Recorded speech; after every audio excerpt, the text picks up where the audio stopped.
डरो कि इस संसार में अगर भगवान का आश्रय नहीं है तो तुम कहीं ना कहीं फंस जाओगे। जीते जीते सब आंखें खराब हो रही, कान खराब हो रहे, पता नहीं क्या क्या, एक एक रुपया, एक एक वस्तु ऐसे सजो सजो के, सीमेंट ऐसी आनी चाहिए कि कल्प तक विनाश ना हो। वो अपना मरने के लिए तैयार है। जब हमसे किसी ने प्रेम करने की चेष्टा की तो हमने उल्टा किया है। इसके आगे कोई टिका नहीं होगा। टिक जाए जहां हम है वहीं वो पहुंच जाएगा। रंग बदलते देखा है, रंग बदलते देखा है। एक क्षण कुछ और, दूसरे क्षण कुछ और। प्रियाजू से प्रेम करोगे, हम तुम्हें बहुत प्यार करेंगे, और प्रियाजू को छोड़ करके तुम सोचोगे कि गुरु साक्षात परब्रह्म, तो तुम कसौटी पे आ नहीं सकते। जो उपासक नित्य निरंतर सच्चिदानंद भगवान में स्थित है, वही सबसे बड़ा योगी है, वही सच्चा योगी है। हमें देखना चाहिए नित्य निरंतर, वही सच्चा योगी है।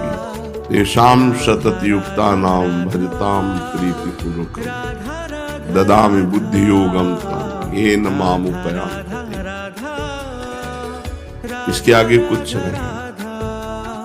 सबसे बड़ा योग, ज्ञानियों से भी बढ़कर, तपस्वियों से भी बढ़कर और कर्म योगियों से भी बढ़कर के भगवान ने अपने परम प्रेमी भक्त को बताया है।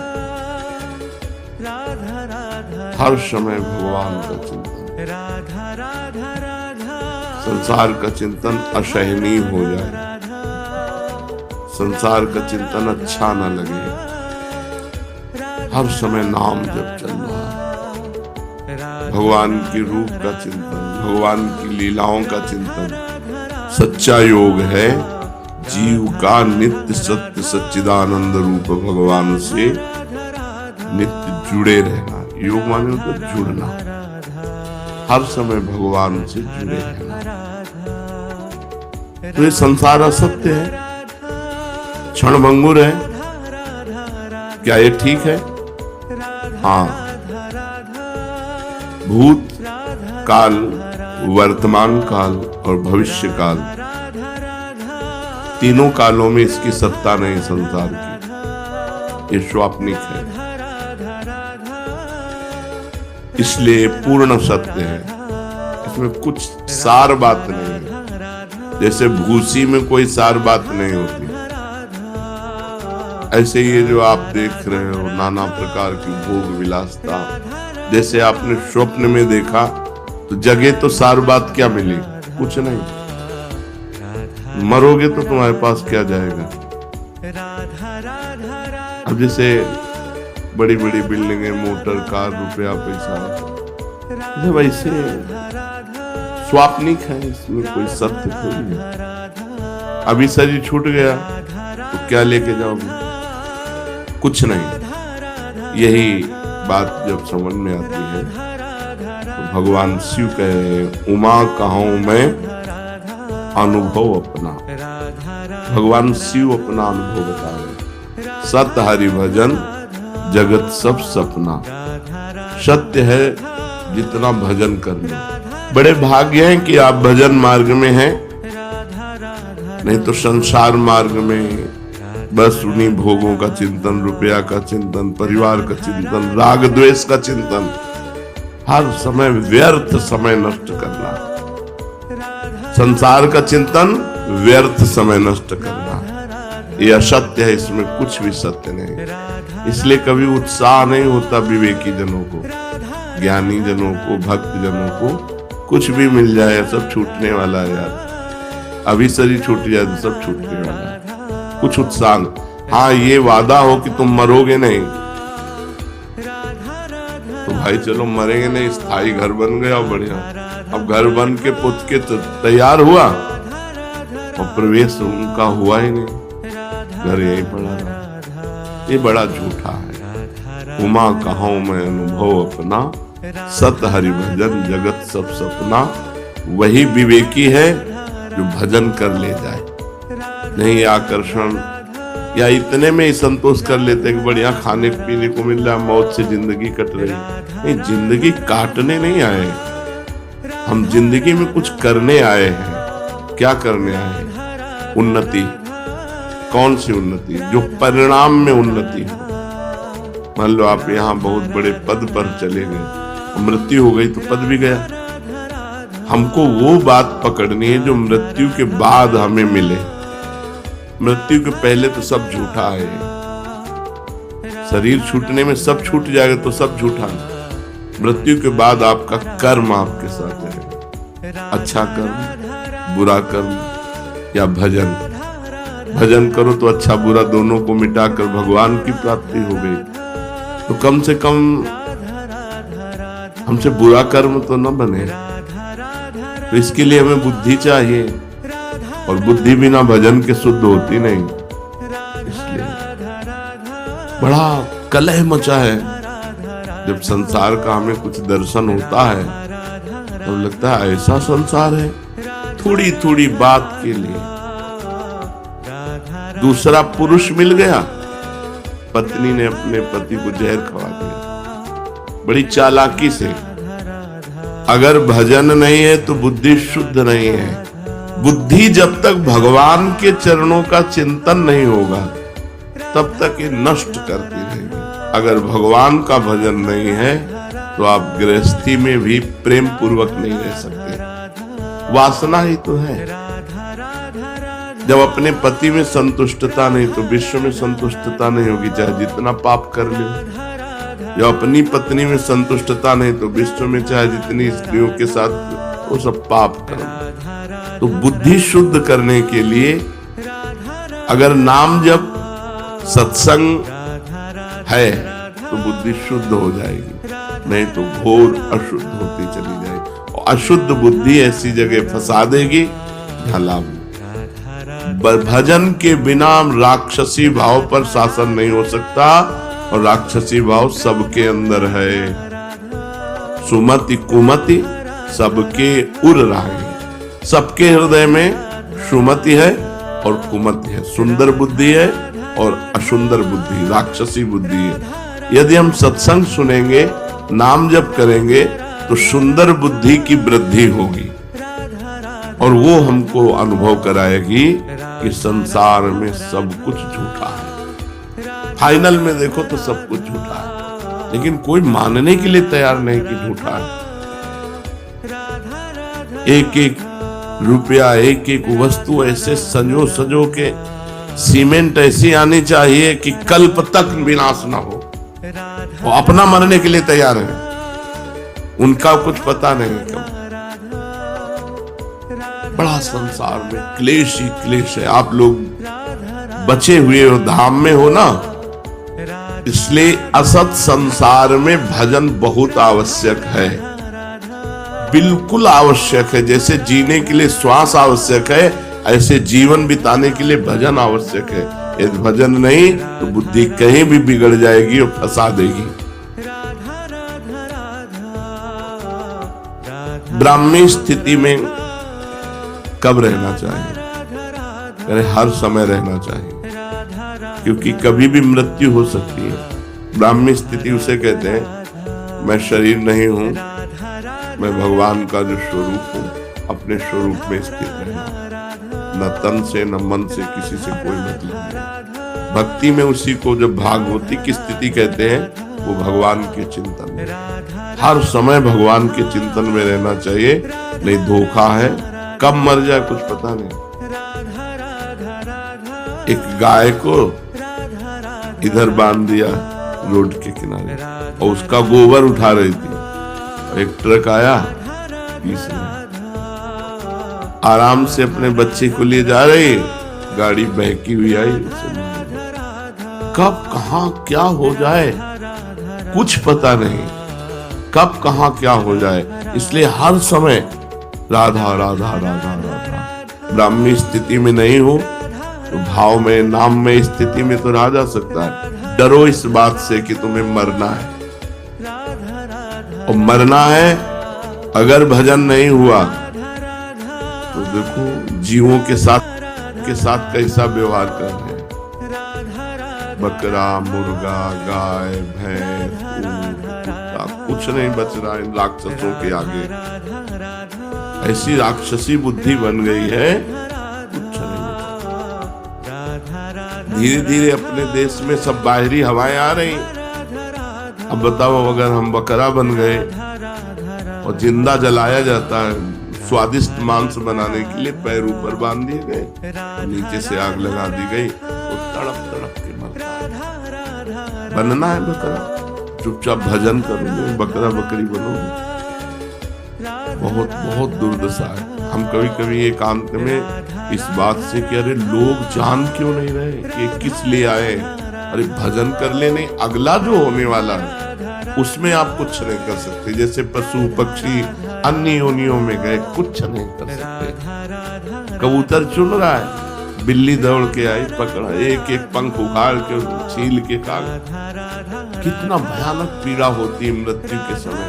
वो जब जीवों को देखो, स्कूटी में जा रहे हैं, एक्सीडेंट हुआ, आते निकल के बाहर निकल के रोड में। बहुत विचित्र। डरो कि इस संसार में अगर भगवान का आश्रय नहीं है तो तुम कहीं ना कहीं फंस जाओगे, कहीं ना कहीं तुम पिट जाओगे, कहीं ना कहीं तुम्हारी दुर्गति हो जाएगी।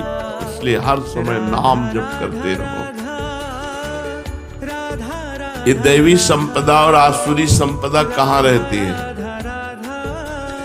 बोले चित्त में रहती। जो चित्त वासुदेव का चिंतन करता रहता है, चित्त के अधिष्ठात्र देवता भगवान वासुदेव, उसमें दैवी संपदा वास करती है। और जो चित्त संसार का चिंतन करता रहता है, उसमें आसुरी संपदा वास करती है। बहुत ध्यान देने योग्य बात है, चित्त का चिंतन नहीं छूटना चाहिए भगवान का। अगर चित्त का भगवान से चिंतन है तो दैवी संपदा जागृत हो जाएगी, और अगर संसार का चिंतन है तो आसुरी संपदा। आज प्रायः लोग प्रश्न करते हैं, बहुत उद्वेगित हैं, चिंतित हैं, अशांत हैं, परेशान हैं। क्यों? क्योंकि संसार का चिंतन हो रहा है। देखो 6 घंटा नींद में सोते हो तो कितना अच्छा लगता है, क्योंकि संसार का चिंतन नहीं होता। अगर जागृत में 6 घंटा संसार का चिंतन छोड़कर भगवान का चिंतन करो तो परमानंद में डूब जाओगे। संसार का चिंतन ही आसुरी संपदा है, भगवान का चिंतन ही दैवी संपदा है। सारे सद्गुण उसके हृदय में आ जाते हैं जो भगवान का चिंतन करता है। ये आसुरी संपदा और दैवी संपदा दोनों चित्त में रहती हैं। अगर चिंतन भगवान का अधिक तो दैवी संपदा जागृत हो जाएगी, चिंतन संसार का अधिक तो आसुरी संपदा जागृत हो जाएगी।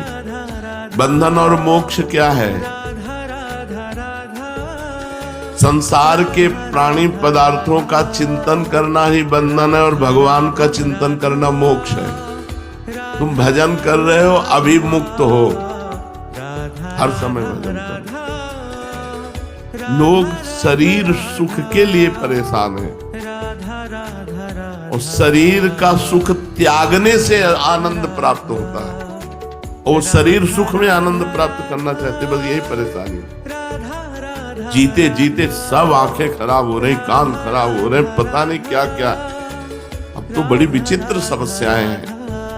हम सच्ची कहते हैं, हर समय मन इस बात से व्याकुल रहता है कि ये लोग जाने यार काहे को परेशान हो रहे हैं, किसमें समय बर्बाद कर रहे हैं। सबको समझना चाहिए हम आए किस लिए। एकमात्र केवल भगवान की चर्चा, भगवान का चिंतन करते हुए सांसारिक कार्य करते हैं। बंधन क्या है? संसार का चिंतन। मोक्ष क्या है? भगवान का चिंतन। संसार के प्राणी पदार्थ में ममता ही बंधन है, और भगवान के चरणों में ममता मोक्ष है। तो ममताहीन कैसे बने? ममता शरीर में है, शरीर के संबंधियों में है, भोगों में है। कैसे ममता है? खूब सत्संग सुनो, तो भगवान का चिंतन करो, इसी से ममता चली जाएगी। सबकी ममता ताग बटोरी, मम पद मनहि बांधि बर डोरी। भगवान की यदि चर्चा सुनोगे तो सब झूठा लगने लगता है। हम आपको सच्ची कहते हैं, आज तक हमें कभी ये नहीं दिखाई दिया कि ये हमें प्यार करता है। जहां कहीं लगा तो उत्तर में हमने देखा कि वो अपने लिए हमें प्यार करता है, हमारे लिए हमें प्यार नहीं करता। जैसे बहुत रोना धोना कोई करे, बहुत प्यार दिखा रहा, तो मन कहता है आपको प्यार करता है, तो भगवान कहते हैं रुको हम परीक्षा लेते हैं। और जहां उसके प्रतिकूल थोड़ी सी बात हुई, बस उसका चेहरा सामने आ गया, अरे ये तो हमारे ये प्यार था, बस प्यार। वो अपने लिए हमसे प्यार कर रहा है, हमारे लिए सिर्फ हमारे भगवान प्यार करते हैं, हमारी प्रिया जो प्यार करते हैं, सब अपने लिए प्यार करता है। आपके लिए बहुत बढ़िया जूता लाए, क्योंकि आप जूता पहनेंगे तो हमें पुण्य होगा, हमारे पाप नष्ट होंगे, हमारा मंगल होगा। तो हमें प्यार से जूता थोड़े पहना रहा है, व्यापार से जूता पहना। मेरे प्रभु के पैरों में कहीं कुछ लग न जाए, वो भाव ला करके, कहीं सुकृत की बात ही नहीं आई कि पुण्य मुझे कोई लाभ मिलेगा, बात ही नहीं आई, ऐसा कोई नहीं। वो तो केवल भगवान ही है। आज तक हमें हमको सब नाटक लगता है। जब कोई बहुत बार देखा है, बहुत बार, हजारों बार, लाखों बार देखा है। अब बचपन से बाबा जी तो कोई तुम्हें थोड़ी श्रद्धा कर रहे हो, लाखों श्रद्धालु मिले, लाखों, ऐसे कि आप देखते रह जाओ कि क्या श्रद्धा है। पर अपने पास ऐसी छुरी रही है कि जहां परखी लगाई और देखा कनेक्शन गलत, तो छुरी से काट दिया। तुम विवेक के बिना फंस जाओगे, और विवेक है जब हमसे किसी ने प्रेम करने की चेष्टा की तो हमने उल्टा किया है। इसके आगे कोई टिका नहीं, अगर टिक जाए जहां हम हैं वहीं वो पहुंच जाएगा। टिक जाए केवल, कोई विरला प्यार करने वाला मिलेगा। जैसे संदीपनी जी अपने गुरु को प्यार किए, वो दंडता करते, मारते, पीटते, सब करते, पागल वाला रोल करते, सब भग गए, वही केवल। उन्होंने पूछा कि बेटा तुम क्यों नहीं गए? उनका गुरुदेव आपको स्नान कौन कराता, आपको भोजन कौन कराता, भिक्षा मांग के ला के आपको भोजन, तो हमने आपके साथ उपद्रव नहीं किया? बोले किया गुरुदेव। तो बोले बुरा नहीं लगा? बोले मेरा कुछ है नहीं गुरुदेव, ये शरीर तो आपका है, सब कुछ आपका है। उनके आंसू भर आए। कहा बेटा मैं आशीर्वाद देता हूँ, जगत गुरु तुम्हारा शिष्य बनेगा। तो संदीपनी जी ऊंचे आसन में बैठते और भगवान द्वारिकाधीश नीचे बैठते।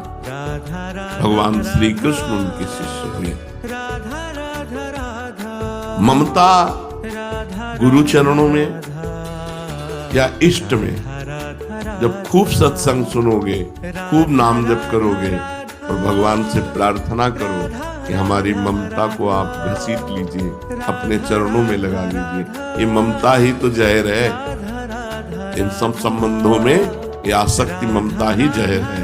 ममता निकल जाए, जहर निकल जाए, फिर व्यवहार करो, कोई परेशानी नहीं। अब हमें आपको सच्ची कहते हैं, जैसे लाखों लोग मिलते हैं सब ऐसे, हमें थोड़ी लगता है कि हमारे लिए मिलते, सब अपने लिए मिलते। विवेक ऐसा प्रवीण है, वो हमें कृपा कर दो। इसलिए कोई कुछ बात, कोई कुछ बात, कोई तो अपनी बात के लिए तो रो रहा है, वो हमारे लिए तो रो रहा है। जैसे कोई रो क्या है तो क्यों रो रहे हैं? भगवान आपको स्वस्थ करे, श्री जी आपको दर्शन दे, श्री जी आपको दुलार करे। ये बात, ये तो कोई नहीं कहेगा। अगर ये कहेगा कि आप जब चले जाओगे तो हमारा क्या? वो अपने लिए रो रहा है। आप हो तो भजन सत्संग सुनने को मिल रहा है साथ में, हमारा क्या हो? ये नहीं होना। हमारा शब्द गायब हो जाए, हम आपको सुखी देखना चाहते हैं, आपको प्रसन्न देखना, ये प्रेम है। प्रेम कहीं बिरला ही होता है, इसीलिए कहीं लगाओ। नहीं कोई बहुत प्यार से देखने की चेष्टा करता है, अपने सुख के लिए करता है। हमें प्यार तो सिर्फ हमारी लाडली भी करती है, हमारे प्रभु करते हैं। अरे प्रभु करते, सच्ची कहता हूं, प्रभु कहते। बहुत देखा बार बार कर। अच्छा ये हम क्यों बता रहे हैं तुम्हें? तुम ये न मान लो कि तुम्हें कोई प्यार कर रहा है। रंग बदलते देखा, एक क्षण कुछ और, दूसरे क्षण कुछ और। तो अपने लोग कोई संसारी आदमी थोड़ी है कि हम तुम्हारे, जब तुम प्यार कर रहे थे उसको तौला, और जब तुम वार कर रहे थे वचन का उसको तौला, कि वही है जिससे कभी प्यार शब्द हो ही नहीं सकता, केवल प्रभु से। और चूक स्वार्थी पुरुषों में होती ही है, और परमार्थी पुरुष में प्यार नहीं होता, और समानता होती है। जैसे आप परमार्थ में चल रहे हो, जो मैं हूं वही तुम हो, तुम हो वो है, इससे ज्यादा प्यार और क्या हो सकता है? जाओ, हम तुमसे तदात्म होते हैं, जो मेरा स्वरूप हो वही तुम्हारा स्वरूप जागृत हो जाएगा। तो कहीं ममत्व न रखे, जननी जनक बंधु सुत दारा, तन धन धाम सुहृद परिवारा, सबकी ममता ताग बटोरी, मम पद मने। लाडली से बढ़कर प्यार करने वाला कोई यहाँ तो कोई है ही नहीं प्यार करने। सच्चाई ये है, तुम जितना प्रियाजू से प्रेम करोगे उतना हम तुम्हें प्रेम करेंगे, और तुम जितना हमसे प्रेम करोगे उतना ही हम तुम्हारे प्रतिकूल मिलेंगे, देखेंगे कि तुम प्रेम करते हो कि नहीं। इसलिए हमसे तो करना मत ही। प्रियाजू से प्रेम करोगे हम तुम्हें बहुत प्यार करेंगे, और प्रियाजू को छोड़ करके तुम सोचोगे कि गुरु साक्षात परब्रह्म, तो तुम कसौटी पे आ नहीं सकते। हम तुमसे प्रतिकूल व्यवहार करेंगे, इसीलिए बहुत बचा के हम रहते हैं। कोई ऐसा नहीं है कि जिसको बहुत, जो बहुत नजदीक है उनकी धज्जियां उड़ती रहती हैं। तुम क्या समझते हो? बहुत सौभाग्यशाली जो सेवा में रहते हैं, उनसे एकांत में पूछो कि तुम सौभाग्यशाली हो क्या? ऐसे कांपते रहते हैं।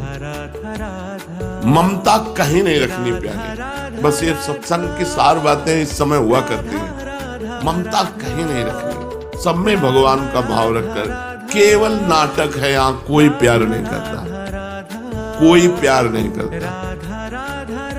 प्यार का मतलब होता है आपके लिए, ऐसा केवल प्रभु करेंगे अपने लिए।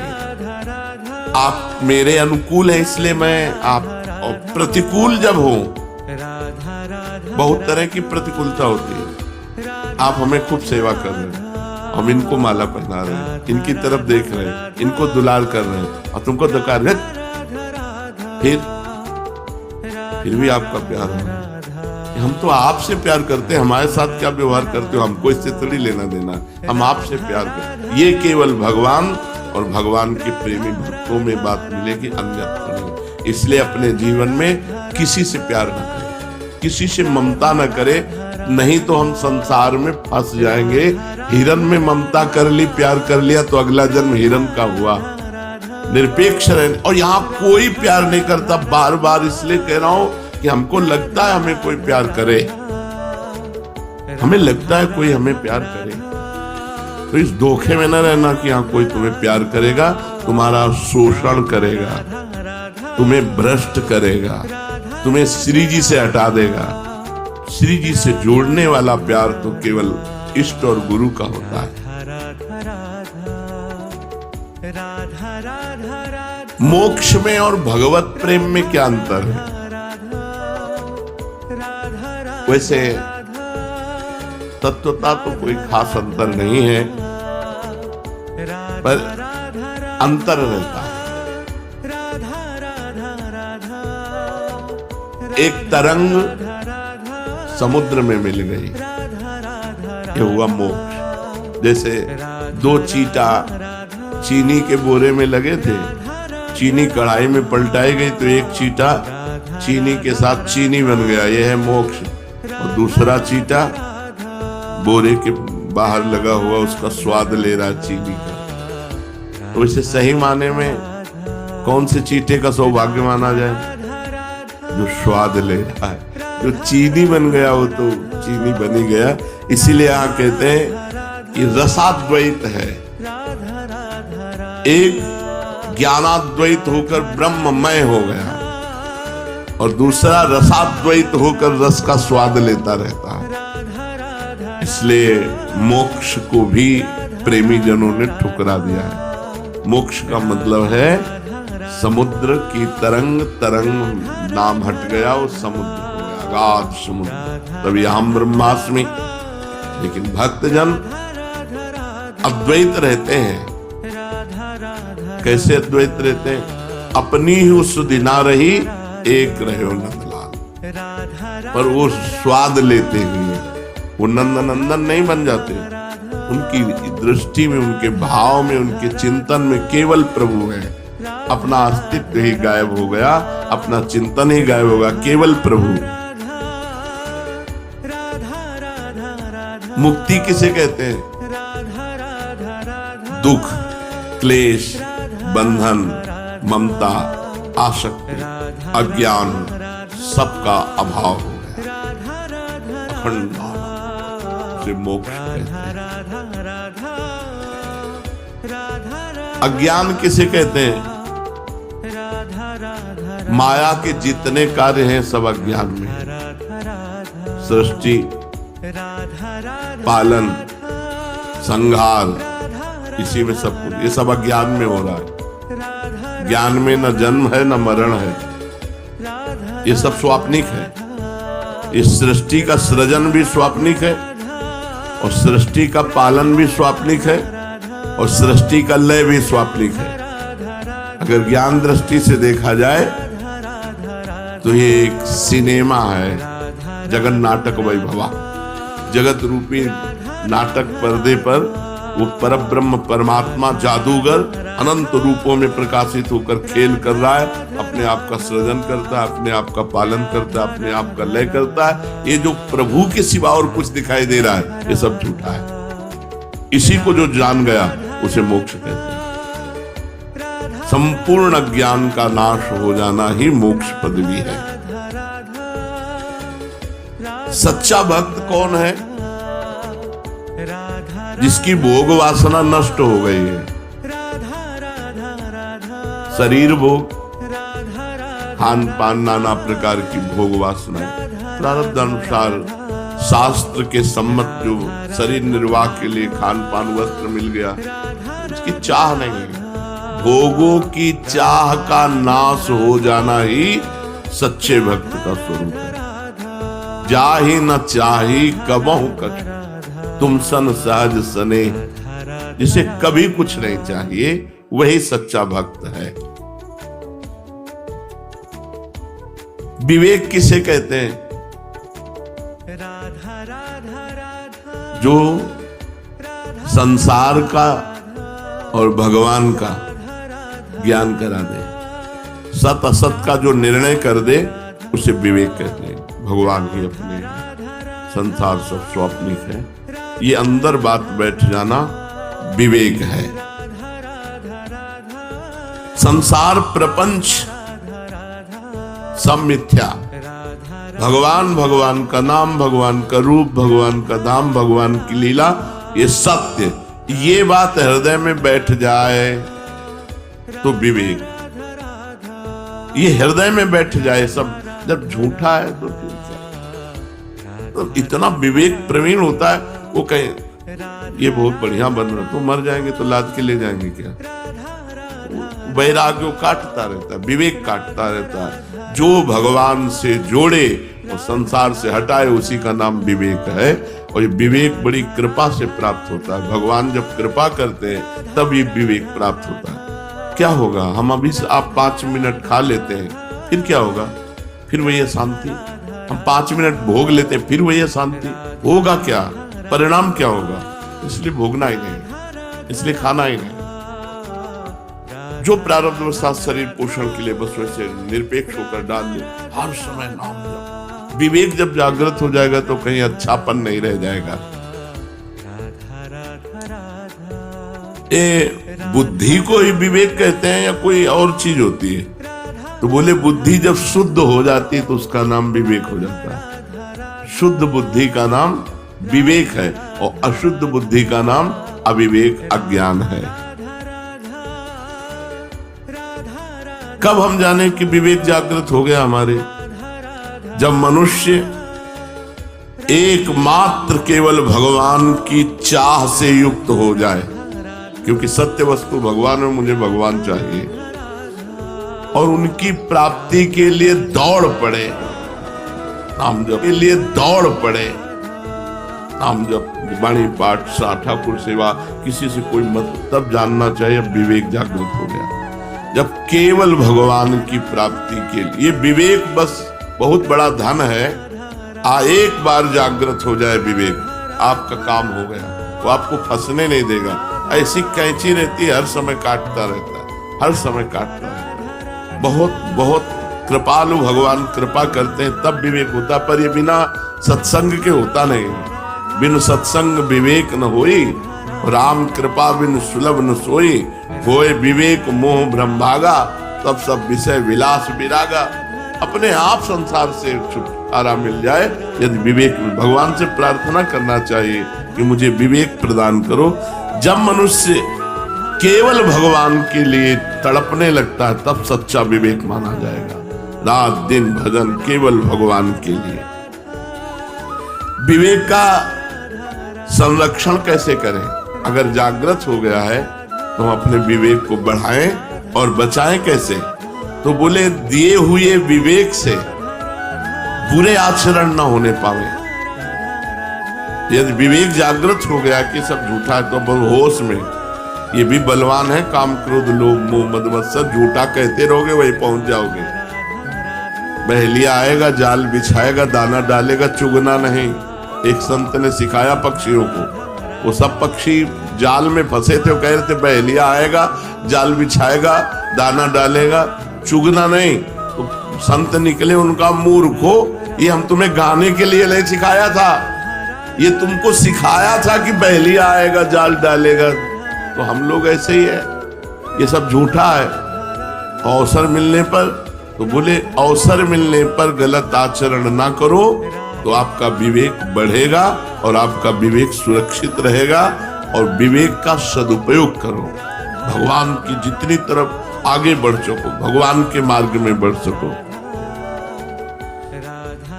जब कोई इस संसार में रहता है, सबके बीच में रहता है, तो भोगों के बिना रह कैसे सकता है? अब संसार में ही रहना है, सभी स्त्री पुरुष सब ऐसे, कैसे भोगों के बिना कैसे रह सकता है? यही तो विवेक का असली कमाल है। यही विवेक का असली कमाल है कि भोगों के बीच में भी रहते हुए तुम्हें भोगी नहीं योगी बना देगा। रुचि ही नहीं रहेगी, ऐसे हो जाएगा। जैसे वो कोई बमन देखे, उल्टी देखे तो कैसा लगता है, सोच देखे तो कैसा लगता है। मलवत भोगों का त्याग, वमनवत भोगों का त्याग और विश्ववत भोगों का त्याग, ऐसा शास्त्रों में आया है। जो रमा विलास राम अनुरागी, तजत बमन जिम जन्म। विषय भोगों के बीच में रहते हुए अच्छी परम पवित्र शरीर, परम पवित्र विचार, क्योंकि विवेक है ना, छूना भी नहीं चाहता किसी भोगों की तरफ। बात जाने दो, ये पवित्रता जरूरी है। जितना आप निरपेक्ष रहेंगे तो आपका मन पवित्र होगा, और जितना आप अस्पृश्य रहेंगे, छुएंगे नहीं, तो तन पवित्र रहेगा। रहना चाहिए, जल्दी किसी को टच नहीं करना चाहिए। उससे आपके अंदर पवित्रता जब बढ़ेगी तो आप समझो भोगों की तरफ अपने आप अरुचि हो जाएगी। और यही हमारी साधना का फल है कि कोई भोग हमें अच्छा न लगे। कौन सा भोग अच्छा है, कौन सा? विचार करके देखो। पर ये कहते रहोगे है क्या, वहीं पहुंच जाओगे। अगर भजन नहीं हुआ, भगवान की शरणागति नहीं हुई, बहुत बहुत सावधानी। भजन आपका आनंद क्यों नहीं देता? ये खामियां हैं, ये कमियां हैं। आप एकांत में अपने चरित्र को अपवित्र कर दो और खूब माला चलाओ तो आपको भगवदानंद अनुभव नहीं होगा। और थोड़ा भजन कम हो लेकिन चरित्र पवित्र है तो हृदय में स्वाभाविक आनंद आता है।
राधा राधा